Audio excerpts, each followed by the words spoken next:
ദൈവതിരുനാമം മഹത്വപ്പെടട്ടെ. Bible reading പ്രോഗ്രാമിലേക്ക് ഏവരെയും കർത്തൃനാമത്തിൽ സ്വാഗതം ചെയ്തുകൊള്ളുന്നു. ബൈബിൾ റീഡിംഗ് പ്രോഗ്രാമിൽ നമ്മൾ ശമൂവേലിൻ്റെ പുസ്തകം വരെ വായിച്ചു കഴിഞ്ഞു. ഇന്നു മുതൽ രാജാക്കന്മാരുടെ പുസ്തകത്തിലേക്ക് നമ്മൾ പ്രവേശിക്കുകയാണ്.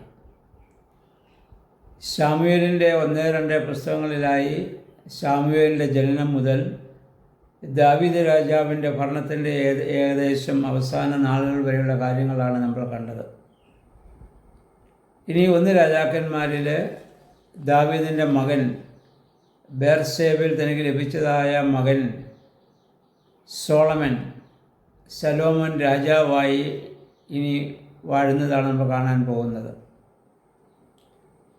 അതിൻ്റെ 1 മുതൽ 4 വരെയുള്ള വാക്യങ്ങൾ വായിക്കുന്നു. ദാവീദ് രാജാവ് വൃദ്ധനായി,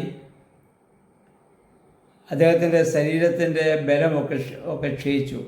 വലിയ യോദ്ധാവായിരുന്നു, പക്ഷേ പ്രായാധിക്യത്താൽ ശരീരബലമൊക്കെ ക്ഷയിച്ചു.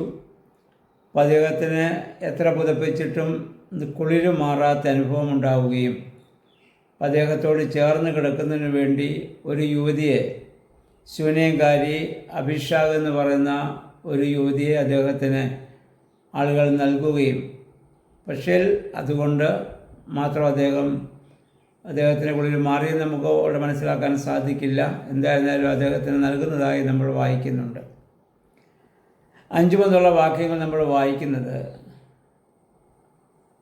അദ്ദേഹത്തിൻ്റെ മകൻ, നേരത്തെ തനിക്ക് അത് ശത്രുവായിരുന്ന അബ്ശലോമിൻ്റെ സഹോദരൻ അധോനിയ എന്ന് പറയുന്ന ഒരു മകൻ, അവൻ അബ്ശലോമിനെ പോലെ അവൻ ലാവണ്യമുള്ളവനായിരുന്നു, സുന്ദരനായിരുന്നു, ആരോഗ്യദൃഢഗാത്രനായിരുന്നിരിക്കാം.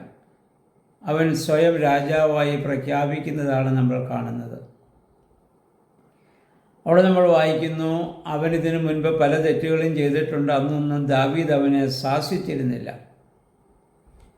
ദാവീദ് എപ്പോഴും യുദ്ധകാര്യങ്ങളിലും രാജ്യത്തിൻ്റെ കാര്യങ്ങളിലുമൊക്കെ വ്യാപൃതനാണ്.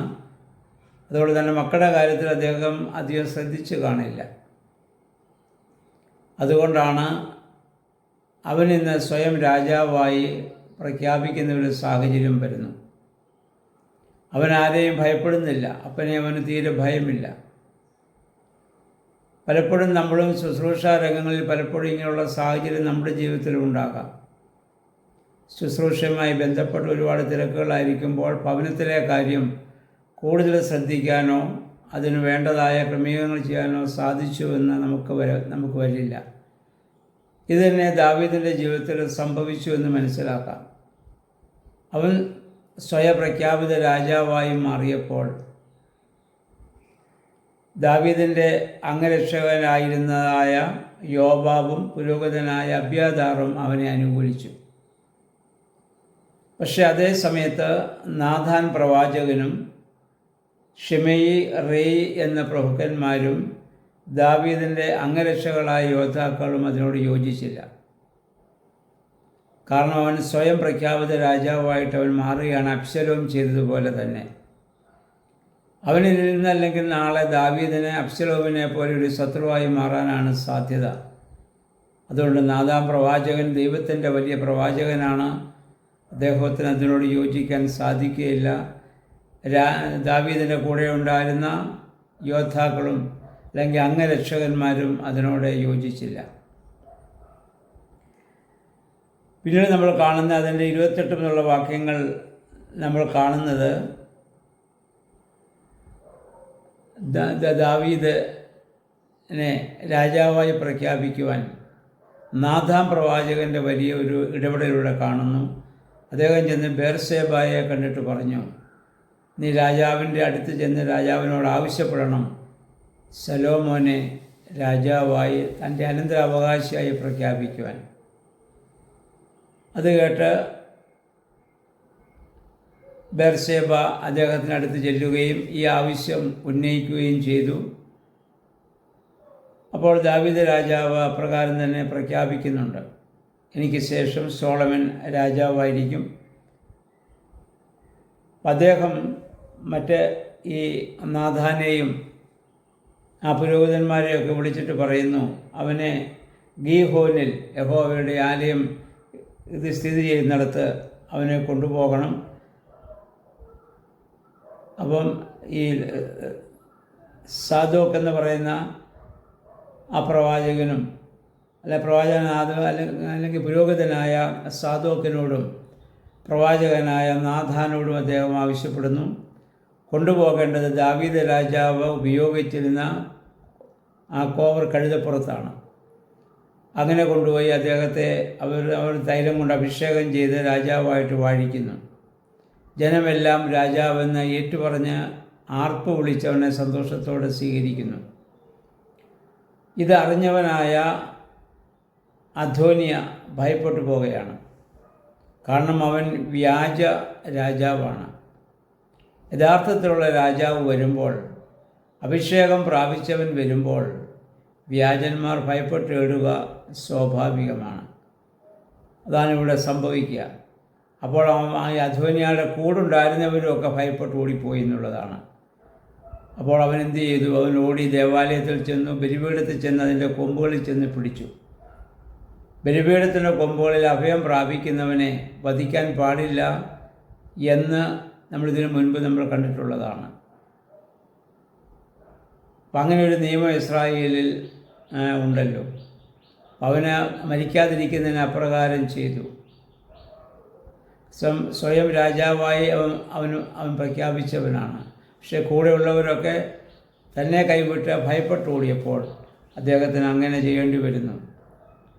അപ്പോൾ ശലോമോന് അവനെ അവൻ ശലോമോനെ ഭയപ്പെട്ടു. അവൻ രാജാവായി, ഞാൻ സ്വയപ്രഖ്യാപിത രാജാവായവനാണ്, അവനെന്നെ വധിക്കാൻ സാധ്യതയുണ്ട്. പക്ഷേ ശലോമോൻ അത് ചെയ്യുന്നില്ല. ശലോമോൻ പറഞ്ഞു, നീ തെറ്റ് ചെയ്തിട്ടുണ്ടെങ്കിൽ നീ അതിൻ്റെ ശിക്ഷയായി വധശിക്ഷ അനുഭവിക്കണം, ഇല്ലെന്നുണ്ടെങ്കിൽ നിനക്ക് ഭയപ്പെടേണ്ട കാര്യമൊന്നുമില്ല. അങ്ങനെ ഇവിടെ ശലോമോൻ രാജാവായി സ്ഥാനമേൽക്കുന്നതാണ് 1-ാം അധ്യായത്തിൽ നമ്മൾ കാണുന്നത്. ഈ അധ്യായത്തിൽ ഏറ്റവും പ്രധാനപ്പെട്ട വ്യക്തിയായി നമ്മൾ കാണേണ്ട വ്യക്തിയാണ് നാഥാൻ പ്രവാചകൻ. ഇതിനു മുൻപ് ദാവീദ് രാജാവ് തൻ്റെ ഔദ്യോഗിക ജീവിതത്തിൽ പാപം ചെയ്തപ്പോൾ ബേർശേബയെ സ്വന്തമാക്കാൻ വേണ്ടി ഊരിയാവിനെ കൊലക്കളത്തിൽ അയച്ച് കൊല്ലിച്ച് ആ നീചപ്രവൃത്തി ചെയ്തപ്പോൾ, ആ നീചപ്രവൃത്തി ചെയ്ത മനുഷ്യൻ നീയാണെന്ന് മുഖത്ത് നോക്കി പറഞ്ഞവനാണ് നാഥാൻ പ്രവാചകൻ. അദ്ദേഹത്തിന് ആരെയും ഭയപ്പെടുന്നില്ല, ദൈവത്തിൻ്റെ പ്രവാചകനാണ് അദ്ദേഹം. അദ്ദേഹം ഇവിടെ എന്തുകൊണ്ട് അധോനിയായ ഇവിടെ അംഗീകരിക്കുന്നില്ല? അവന് സ്വയപ്രഖ്യാപിത രാജാവായവനാണ്. അതുകൊണ്ട് ആ ഒരാൾ രാജാവാകേണ്ടത് ദൈവത്തിൻ്റെ തിരഞ്ഞെടുപ്പ് അവിടെ ഉണ്ടാവണം, അഭിഷേകം അവിടെ ഉണ്ടാവണം. അങ്ങനെയുള്ളവനെ മാത്രമേ നാഥാൻ പ്രവാചകൻ അവിടെ അംഗീകരിക്കുകയുള്ളൂ.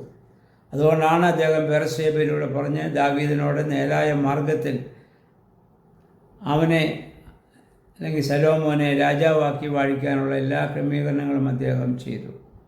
ആ പ്രവാചക ദൗത്യം എന്നിലും നിങ്ങളിലുമുണ്ട്. അനീതിക്കെതിരെ ശബ്ദമുയർത്താനും പോരാടാനും നമുക്ക് സാധിക്കേണ്ടതാണ്. ഇനി ഈ ശലോമോൻ്റെ ജീവിതവുമായി ബന്ധപ്പെട്ട കാര്യങ്ങൾ, അദ്ദേഹത്തിൻ്റെ രാജ്യഭരണവുമായി ബന്ധപ്പെട്ട കാര്യങ്ങളാണ് മുന്നോട്ട് നമ്മൾ പഠിക്കുക. അതുകൊണ്ട് എല്ലാവരും ഈ വേദഭാഗം വായിക്കുകയും ഈ നാഥാൻ പ്രവാചകനെ ഇങ്ങനെയുള്ള ആളുകളെ നമ്മുടെ ജീവിതത്തിൽ മാതൃകയാക്കുവാൻ നമുക്ക് ഈ വേദവായന നമ്മെ സഹായിക്കണം. മറ്റുള്ള ആളുകളും വേദപുസ്തകം വായിക്കുവാൻ നിങ്ങളവരെ പ്രേരിപ്പിക്കുക. എല്ലാവർക്കും നല്ലൊരു ശുഭദിനം ആശംസിക്കുന്നു. ദൈവനാമം മാത്രം മഹത്വപ്പെടുവാൻ ഇടയാവട്ടെ.